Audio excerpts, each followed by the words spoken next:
Did you know that there are approximately 685,000 incarcerated parents with children under the age of 18? Of that number, 627,000 are reportedly fathers and 58,000 mothers.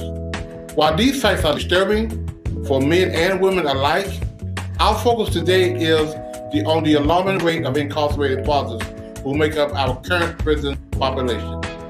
Though we may not be able to decrease the number of individuals into our penal system, our program can help prepare these men to be better fathers while they're still incarcerated and upon their release. We know that many of you are tuning in during your lunch break, so let's chat and chew while you do.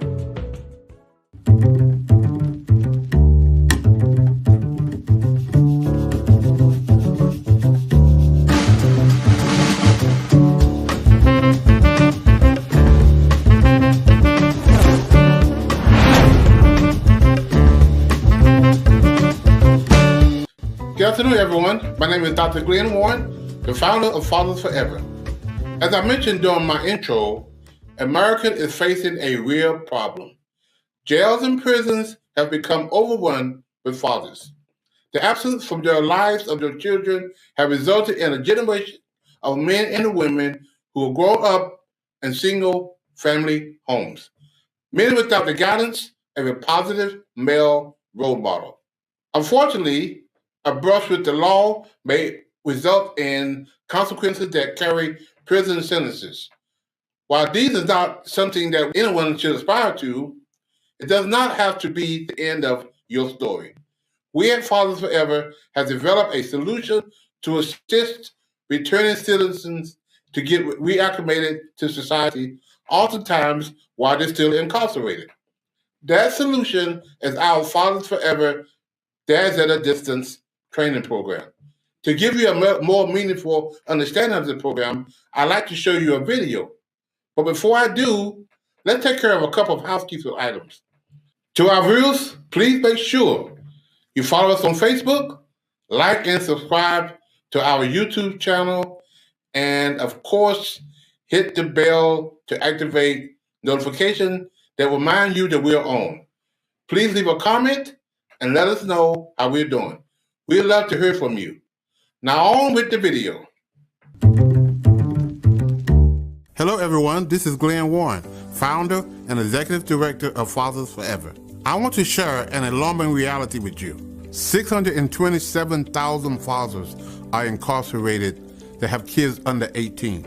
Now, there are 56,000 moms incarcerated who have kids under 18. The reality is there are so many more fathers incarcerated than moms. This is why I Am a Father Forever book exists. Now, I need your help. I am inviting you to help us get this book into as many fathers incarcerated as possible. Here's how it works. For your donation of $22, we will provide a book to an incarcerated father. Thank you in advance for helping Fathers Forever heal fathers and save families.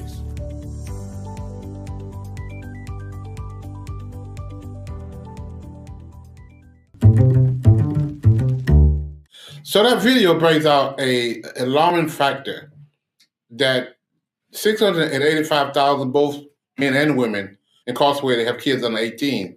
That 627,000 of that number belong to fathers. That's an alarming reality that we as society has to face. There's so many more fathers incarcerated than moms. And there's a lot of reasons why that is. And we won't get into those reasons, but the fact that there is so much more fathers incarcerated and moms is the fact that now what can we do to help create and help solve this problem? What we have created with our Dads at a Distance program is really there to help prepare fathers while they're incarcerated to be dads while they're incarcerated and also when they leave. Our book, we're going to get into that in a little more detail, is our 12-week curriculum that is designed to help these fathers while they're incarcerated. And we've had a couple of contacts with some other prison ministries. CLI is one of the ones that we work along with. They are an organization that's been around for over 25 years, and they've been given materials, Christian materials, books and Bibles, and other things to inmates for over 25 years. They have chosen our book to distribute it to the inmates. We have now access to over 1,500 facilities, prison facilities throughout the United States that we can get books to. And so CLI is gracious enough to have our book distributed. A little short testimony that I got a phone call from a prison in Texas about a month ago when CLI sent some Christian material to their prison facility. He opened up the book, and he opened up the box with other books in it, and our book was in it as well. He called me right away and asked us how could he get these books into his hands. He's a chaplain himself. They have access to over 200 other facilities under his guidance, and so we have access to a lot of inmates through him alone. We also got a call from Mexico. He wanted 20 books donated.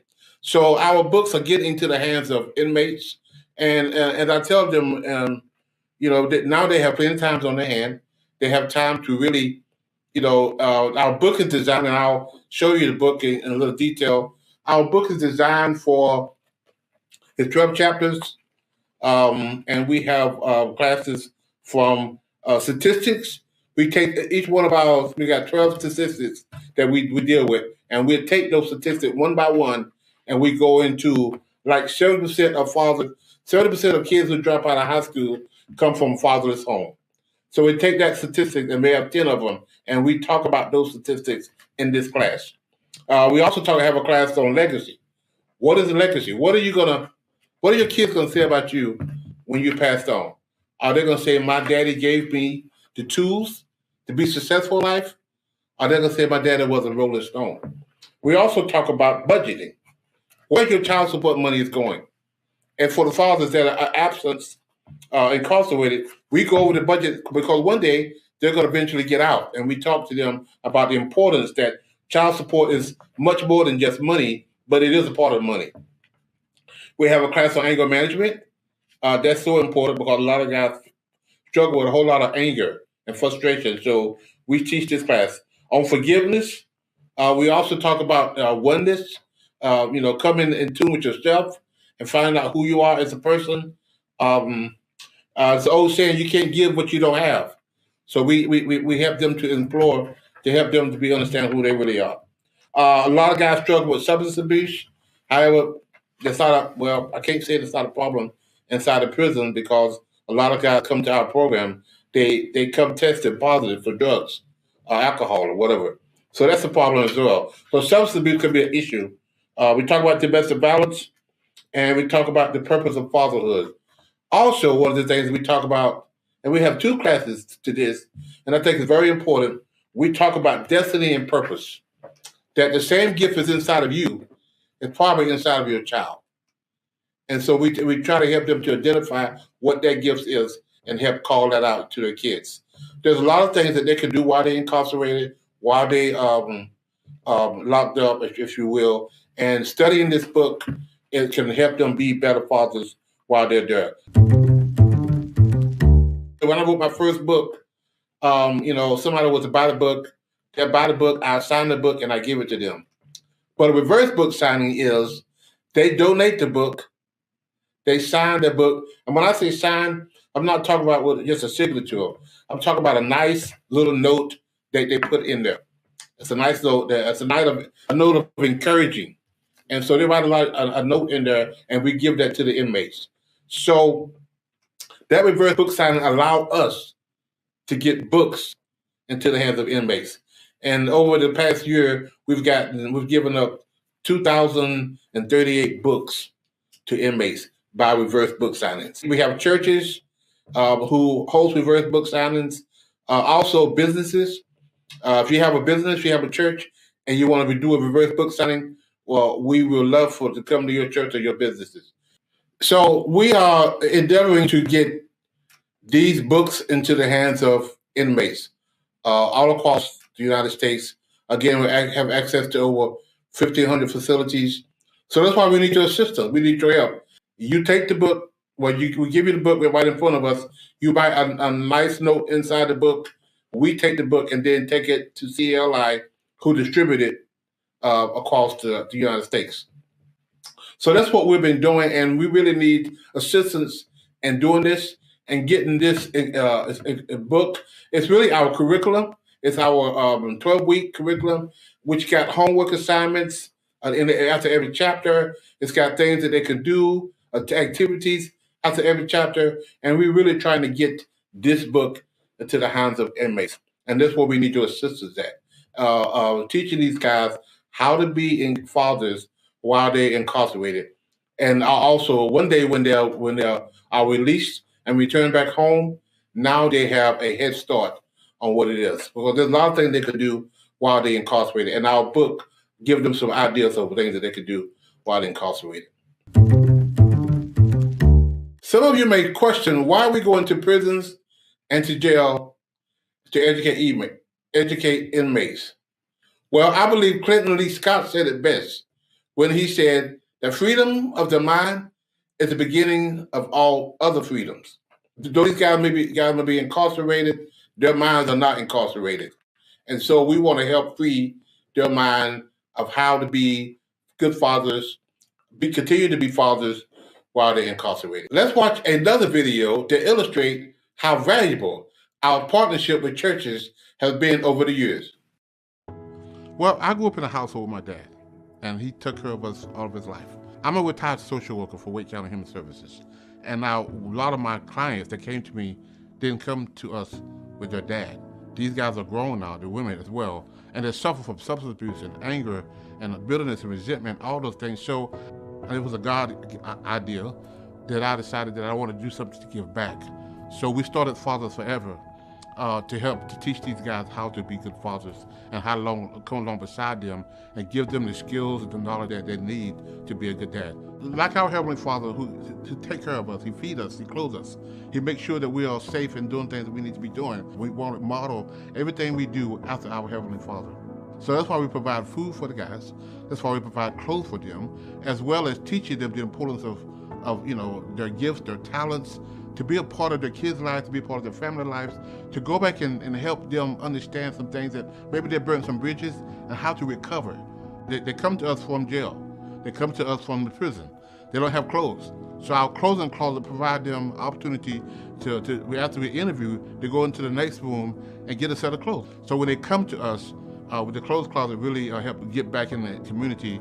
And when they go in the room and get clothes and take off their prison uniform, you should see the smile on their face when they come back outside. So our clothes closet has been very, very beneficial to guys who are returning home from prison. We created a car wash where we actually teach guys how to detail cars. And I could take those skills now and go to a car dealership and get a job working as a detailer. I'll start their own business washing cars. We also teach a class at the Hammond Road Detention Center every Tuesday. We take our 12-week class to jail to teach them how to be dads at a distance. A lot of the guys come to us, even from the community, that need food for their families, and our food pantry just serve the community as well as serve the guys in our house. If Fathers Forever wasn't a part of our neighborhood, a lot of guys would be discharged to the streets. They wouldn't necessarily, have a place to go to for 90 days to help them get back in their kids' lives, help them get back, find a job. So I get up in the morning and come here every single day because that's part of my calling. That's what I do. That's what I love to do. Is to see a man change his life from being, a depressed, having no future, having no destiny, to come along beside them and help them identify their gifts, their talents, their abilities, and also help them realize how important it is to be in their kids' lives. And so that's been very rewarding. I would do it. If I never got paid to do it, I would do this the rest of my life. I just want to say to the family of New Hope Church, Fathers Forever is all about healing fathers, saving families. And because of your help, because of your assistance, we're able to do that more effectively. Thank you so much.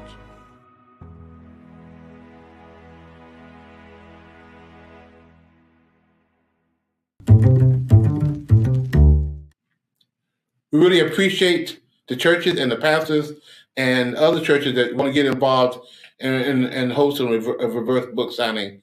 I think it's very important that the church support this. A lot of our guys, a lot of your parishioners, a lot of members of your church may have men or brothers or sisters incarcerated. So I think that's a way that churches can give back to host a reverse book signing and getting the congregation involved.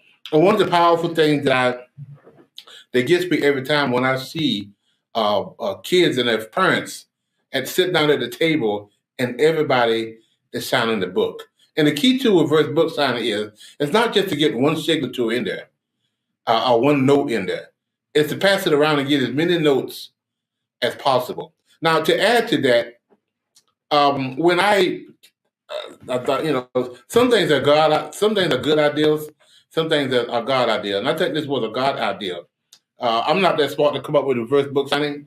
I don't take, So I think when a person sit down, when an inmate sit down and open up that book, not only do somebody donated that book to them about being a good father, but somebody put notes in there. And one particular church, each one of the books had 4 or 5 different notes in there.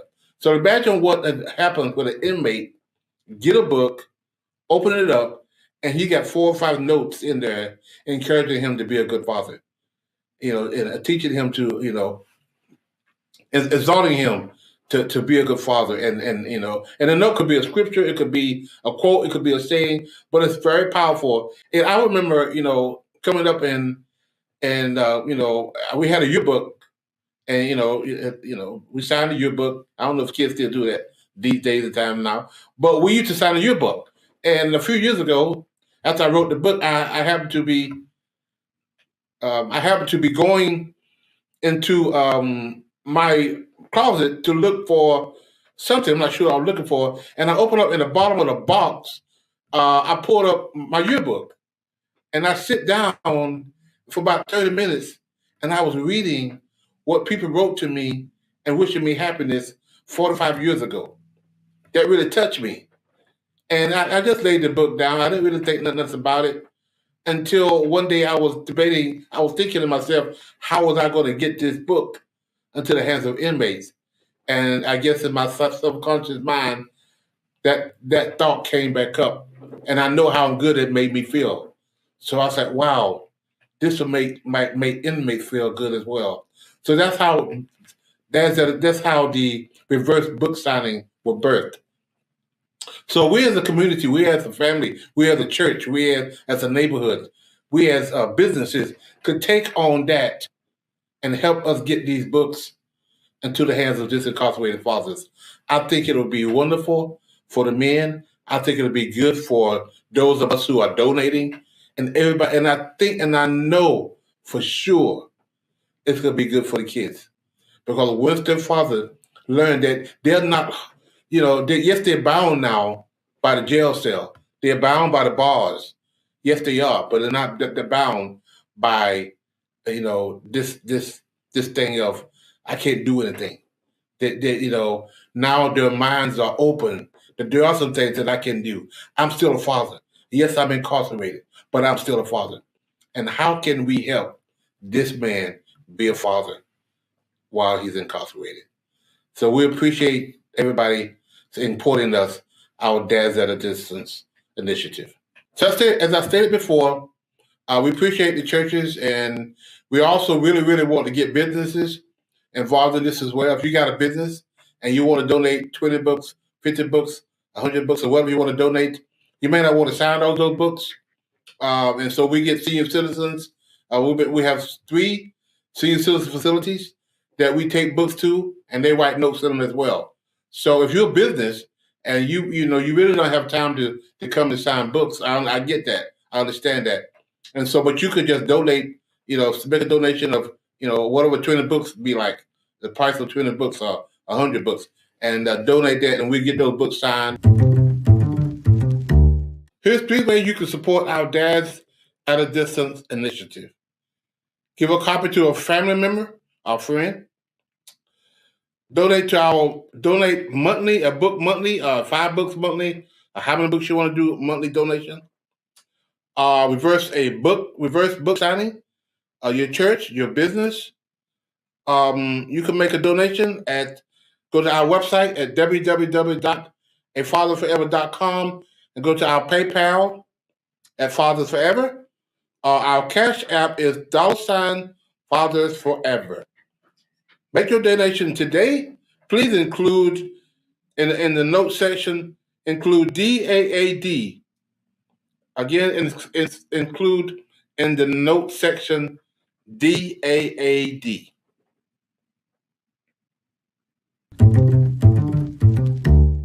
Everyone makes mistakes, but why do people call bad choices mistakes? It's because sometimes we don't want to take responsibility for our choices. Because after all, everybody makes mistakes. So it's one of the things that we try to teach the guys in our curriculum. We try to teach the guys when a lot of guys say, I made a lot of mistakes. And I said, tell me what your mistakes are. And they said, I got a DUI, or I got in trouble because I broke into somebody's house. And I tell them that's not a mistake. That's a choice. It's a bad choice as well. Well, we surely appreciate you all for spending your lunch hour with us.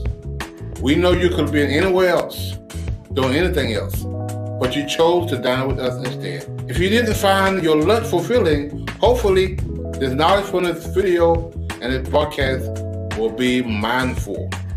Once again, please be sure to leave us with your comments. Let us know how we did. If there are any topics you would like to discuss, please let us know. If there's any guests you want us to bring on the show, please let us know. If you would like to be a part of the show, please let us know. Please visit our website at www.afathersforever.com. Or call us at area code 919-779-9905. Chat and Chew broadcast streams Thursday at 12 p.m. on YouTube and Facebook. Until next time, this is Dr. Glenn Warren. Take care and have a good day.